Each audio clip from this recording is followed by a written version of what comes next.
Hello guys, ito na yung ating dispenser. Yan, binuo na natin. Kinabit na rin natin yung mga sensor. Then yung servo, yung ating 3D printed actuator. Yan. Opya. Ito yung ilalim niya.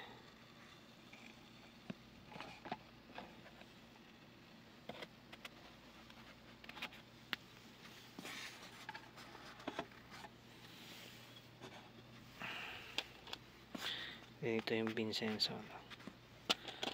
Diyan muna natin ilagay.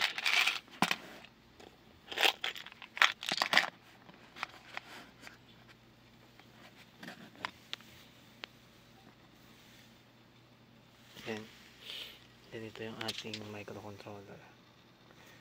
Reset muna natin.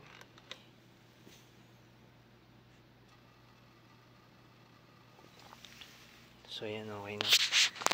So hindi muna ako gumamit ng coin slot, pero itong push button natin is parehas lang ang act sa coin slot. So halimbawa maghulog tayo, yan yung credit natin. So 20 pesos each yung in-can natin, halimbawa. So ito yung mga in-can natin. Tinakpan ko yung mga label. Kabit na natin.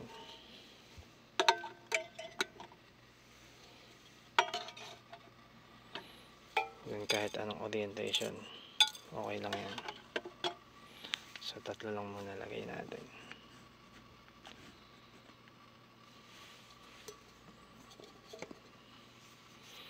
Then may credit na tayo. Then sabi dito push start daw. Then start natin yung button.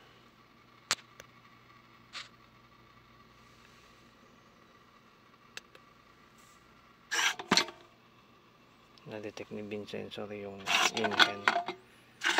Yung gagawin niya. Then hanggat di nakukuha ni customer yung item niya sa bin, hindi ka pa makakapag-avail kahit may credit ka pang natitira.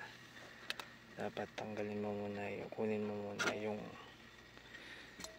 item mo. Then yung bin sensor natin na-unblock na. Then start ulit tayo. Yun. Hanggat di na-detect, halimbawa hindi na-detect, ayun, na-detect. Yan. Ganun lang ulit, cycle lang ulit.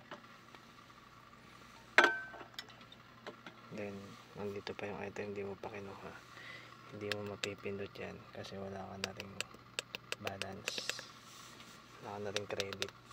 Okay, credit ulit tayo.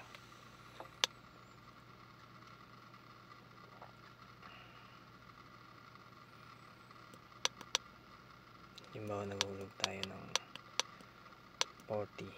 Okay, sa dalawang item makukuha natin dyan. So pindutin ko ulit, sabi niya push start na daw.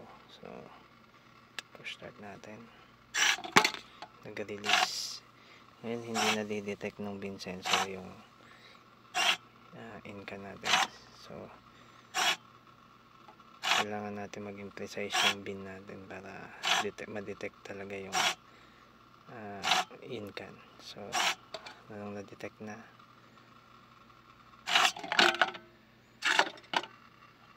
ganun lang ulit.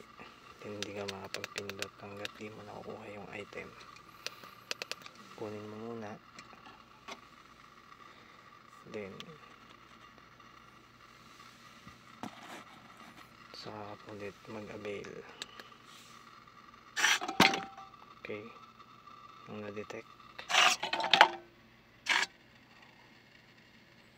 okay, halimbawa naman wala nang laman, so kinuha mo ulit, naghulog ka ulit.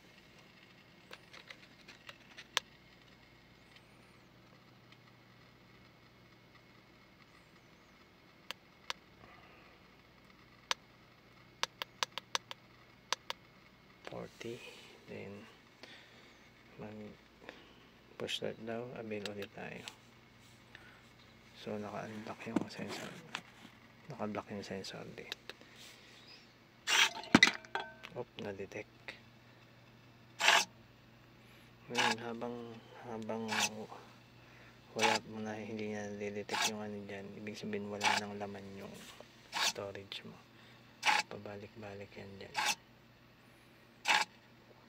Then i-modify na lang natin to na mag-aalam yung pag wala ng stock dito. Okay, modify na lang natin yung program para merong notification pag wala nang laman yung storage. So yun, nung na-detect successful, pwede ka na ulit makapag-avail, pero tanggalin mo muna yung item. Okay,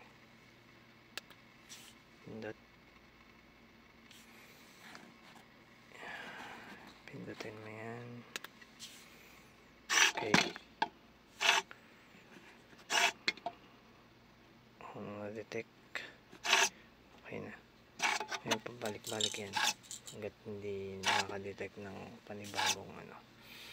So i-modify na lang natin yung program natin para mag-notify sa screen natin na wala nang laman yung storage mo.